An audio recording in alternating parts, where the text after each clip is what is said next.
Did you know the movie Nope is based on a Bible verse from Nahum, but it is a much darker meaning than this. Before the verse that Jordan Peele picked for the movie, it talks about the city of Nineveh. Nineveh was the capital city of the Assyrian Empire, which also got the nickname the Lion's Den or the City of Blood. Basically, the Bible states that anyone who came into the city was basically chewed up and spit out and killed, just like the alien in the movie Nope. These subtle references to these Bible verses becoming extremely dark are just some of Jordan Peele's best writing, to be honest. Okay, hear me out, but if you look above me, the cameras look a lot like the aliens that are in plush form in Jupiter's Claim, as well as the alien costume that the kids dress up in earlier on in the movie. Once again, there's the white with the camera with the black eyes, it looks like, and there it is again right there. This could have just been a major coincidence, but I think it could be something more. The video of the man riding the horse, which Emerald claims is their ancestor, is actually 100% real. It is a series of photographs from 1878. It was really one of the first moving images ever. It is actually named Sallie Gardner at the Gallop. Sallie Gardner was actually the name of the horse. The two jockeys are referred to as G. Dom and C. Marvin, but neither of their identities are known. The character of Angel Torres from Fry's Electronics in the film was actually supposed to be a lot more geeky and nerdy. It wasn't until Brandon Perea was cast as Angel that they made the character a lot more grounded and less as a geeky nerd. The movie Nope was actually the first ever horror film ever filmed in IMAX. And did you also know that every single scene you see at night was actually filmed during the day? And here's how they did it. Cinematographer Hoyt van Hoytema actually built a new complex rig for this movie. The scenes were then shot with a normal Panavision camera and a digital Alexa 65 camera. The cameras had their IR sensors removed to make it sensitive to infrared light. This was then rigged up on a 3D camera rig as well. These two images were then composited together to give a very unique nighttime look. The result was the infrared dramatically darkening the sky. A good example of this is one scene OJ is looking in the distance and there's a bunch of lights, and this was actually one of the creepiest scenes to me. No one was out there with him, and this was shot during the day as well. Jordan Peele and Hoyt van Hoytema were the first to ever do this. Did anyone else notice in the movie Nope, for the final scene, OJ and Emerald are both wearing orange and green? Now, I think this was most likely done on purpose because OJ orange juice is orange and emeralds, of course, are green. Let me know if you ever noticed the color symbolism from Jordan Peele in Nope. Now, you probably didn't notice this while watching the film, but Gordy is actually played by Terry Notary, who you may know from playing Rocket in the Planet of the Apes trilogy, as well as playing Kong in Kong Skull Island. This guy's an absolute legend. They actually did make a Gordy's Home trailer that they didn't put in the movie. The whole intro to the TV show can be found on Jordan Peele's Twitter, and I actually would have loved to see this in the film. It would have been super eerie to see before the attack, and we would have been able to understand a little bit more about what was happening. Fry's Electronics, the store right here that is in the movie, was actually permanently shut down before the premiere. Fry's was an electronics company in the United States in Silicon Valley, and after over 30 years, closed its doors a few years ago. Let me know if you've ever heard of it. Director Jordan Peele was actually inspired to make this movie from 5 films we all know and love. Those 5 films are Close Encounters of the Third Kind, King Kong made in 1933, Wizard of Oz, Jurassic Park, and Signs. The role of Richard Jupe Park was actually offered to Jesse Plemons. You may know Jesse Plemons from The Jungle Cruise, Black Mirror, or even Breaking Bad. But he was actually filming Killers of the Flower Moon at the time of filming, so he was unable to be in the movie. Stephen Yeun ended up getting the role as Jupe, and I absolutely loved him, and I'm glad he got the role. At the beginning of the film, when Keke Palmer's character is talking in front of the green screen with the horse on set, she has an introductory speech. This introductory speech was actually filmed, according to Jordan Peele, 14 times, and each time was wildly different with a new characteristic or personality added to the character from Keke Palmer. Jupe's character basically lives around the idea that he is always being watched. In the beginning of the movie, he mentions about Gordy's home, but he can't remember exactly what happened at the event. But he loved the attention and still made the museum, where he actually got $50,000 from a couple who wanted to stay there. He never learned from his experience with Gordy, and that is why he calls the alien creatures the viewers. Jupe doesn't realize how fortunate he was to survive Gordy, and unfortunately this leads to his downfall with the aliens. He thought that just like Gordy, the aliens would be just fine with him. The movie Nope is based around a Bible verse just like all the other Jordan Peele movies such as Get Out and Us. The Bible verse for this movie is from Nahum. The Bible verse reads, "I will cast abominable filth upon you, make you vile, and make you a spectacle."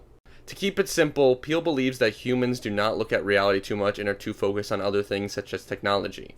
Just like the people in the movie who look at the alien, if we look too much at technology, it will consume us just like the alien consumed the people. Did anyone else notice in the movie Nope the genius parallels between OJ and Emerald? OJ is always seen on a flip phone and doesn't use technology much, while Emerald, on the other hand, is always on her phone, taking pictures, listening to music. Jordan Peele is such an amazing writer that he put the two parallels of these characters so different when it came to technology to show that this was his hidden meaning all along. Too many times we become so disconnected on our phones that we forget not to look. And in the movie, just like OJ, who is not obsessed with technology, does not look up and is spared. He is then able to save his sister as well. When Jupe tells the audience that in 1 hour you will leave here having witnessed a spectacle, it's actually 1 hour before the film's credits. So he was really right and we experienced a spectacle. In Emerald's safety speech earlier on in the movie, she actually forgets a great-grandfather because she forgets her dad who just died. She was simply just repeating the speech that her dad had set for them and never added that the fact that he died. Did you notice this? Jupe mentions of an SNL skit talking about the Gordy rampage. There were actually 2 SNL skits that have had to do with chimpanzees, and the first one is I Married a Monkey. Supposedly these chimps did behave until one day during a dress rehearsal the chimp tried to bite one of the actors. Supposedly they removed the teeth from one of the chimps so that it would not bite anyone. Jupe mentions that Gordy's rampage was mocked by a skit on SNL with Chris Kattan. Chris Kattan did in fact play Mr. Peepers with Will Ferrell as well as Dwayne "The Rock" Johnson. The Rock played Mr. Peepers' father right here and he was extremely scared of him. So this is what Jupe was talking about. The character of Angel was originally going to die. It took several rewrites for Brandon Perea, who played Angel, to convince Jordan Peele not to kill off his character. In the end, Angel does survive. Do you think he should have survived? Did anyone else notice this strange guy in the Nope movie trailer right here? There are 2 quick clips of this guy, and the first one is him with the crowd right here, and you can see his back. The second one is clearly him walking towards the Gordy's home set while everyone else is running away. Jordan Peele actually got asked who this guy is, and he basically said that this is a character whose story has not been told yet. He said, "We're not done telling all of these stories, so who do you think this guy could possibly be? And if you know something that I don't, let me know in the comments." The design for the creature in the final act of the film was actually inspired by the Neon Genesis Evangelion angels. As you can see right here, this looks a lot like the creature from Nope in the final act.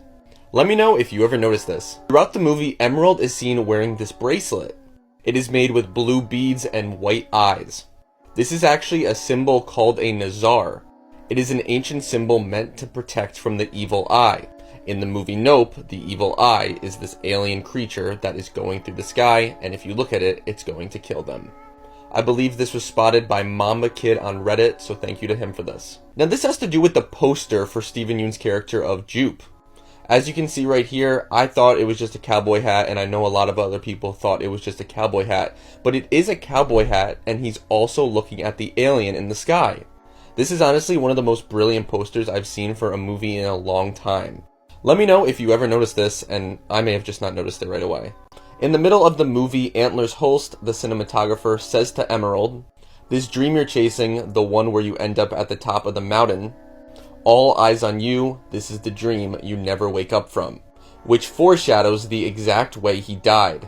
He literally ends up on the top of a mountain with all eyes from the alien on him, and he dies. If you look very closely on the Fry's Electronics truck right above my head, you will see FE1111. This is a reference to Jordan Peele's movie Us, where the number 1111 was very significant in the Bible verse that revolved around the movie. Eadweard Muybridge is mentioned several times throughout the film for taking the first ever motion picture of a jockey riding a horse. Before he focused on this though, he was actually a nature photographer that actually risked his life a lot to take photos, just like the character of the cinematographer Antlers Holst in the movie. He actually was on trial for murdering his wife's lover, and in defense he said that no one sane would go to the lengths to take photos like he did. Now, this guy was a legend for his photo stuff, but he actually did murder this guy. This is a very weird story because he said that he actually was insane at first, but then said it was a kill without intent. And this was 1875, so the murder trials were a little weird back then, and the jury actually let him go, so he got away with murder. Earlier on in the movie, Jupe tells OJ and Emerald that the Gordy attack lasted 6 minutes and 13 seconds. Later on in the movie, when Jupe is talking to all the people at Jupiter's claim, he tells them that the aliens appeared for the first time 6 months ago at 6:13 p.m. In the movie, OJ, Emerald, and Angel dine at Copperpot's Cove, which is actually a reference to Chester Copperpot, who you may know from the movie The Goonies. He was the treasure hunter whose map Mikey and the rest of the gang followed. After Gordy the monkey goes on a rampage, he signs to Jupe, "What happened, family?" Due to the nature of the clip, I could not show it, but that is what happens when you watch the movie. Let me know if you noticed this.